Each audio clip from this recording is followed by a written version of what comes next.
Sejam bem-vindos a mais uma aula aqui no canal do Engenheiro Funcional. Continuando nossa playlist de cálculo 1, na aula de hoje nós vamos falar sobre derivada segunda. Então, vamos lá e vamos ao vídeo. Como nós vimos na aula passada, quando nós derivamos uma vez, nós temos a primeira derivada. E através dessa primeira derivada nós podemos realizar uma análise, da qual nós podemos dizer onde existe os máximos e mínimos locais no gráfico de uma determinada função. Quando nós derivamos a segunda vez, nós encontramos o seguinte: nesse exemplo aqui, o valor da segunda derivada é igual a 2, e a partir disso nós podemos descobrir tanto o ponto de inflexão como a concavidade dessa função. Então, vamos aqui para uma análise gráfica. Nós temos aqui o nosso gráfico. Vamos fazer aqui um gráfico aqui bem simples. E todos sabem o que é um ponto de inflexão. O ponto de inflexão aqui no gráfico é quando a função vem aqui, por exemplo aqui, ela vem aqui com a concavidade voltada aqui para baixo, e depois ela vira aqui a concavidade para cima. Ou seja, a transição da concavidade para baixo e depois para cima, ou vice-versa, é chamado de ponto de inflexão.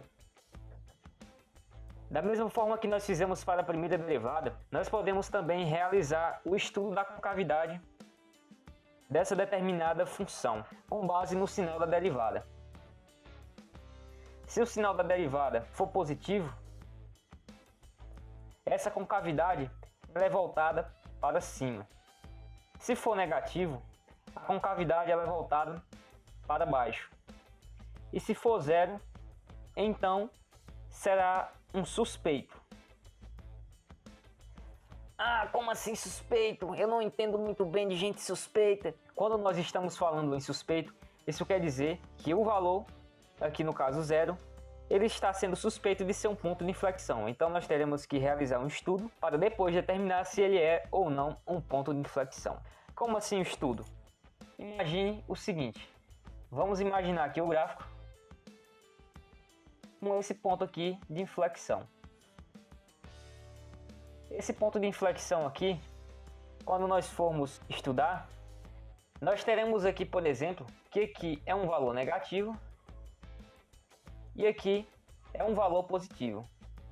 Então, como nós tivermos aqui o sinal aqui negativo de um lado e o positivo do outro, isso aqui ele vai ser um ponto de inflexão.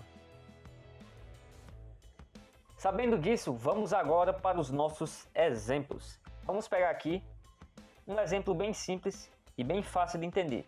Vamos pegar o exemplo x a 3 mais 2x menos 3.